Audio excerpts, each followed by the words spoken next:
आज शिवजयंतीच्या अतिशय पवित्र दिनी आज आपले सगळ्यांचे लोकप्रिय अभिनेते गोविंदाजी यांचं आज शिवसेनेमध्ये मी मनापासून स्वागत करतो, त्यांचं मनापासून अभिनंदन करतो। खूपच अतिशय डाऊन टू अर्थ असलेले आणि सगळ्यांना आवडणारे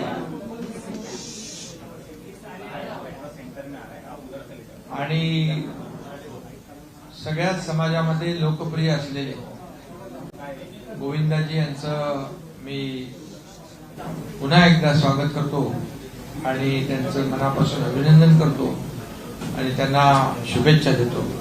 आणि आपण जरा आमचे पत्रकार मित्र आहेत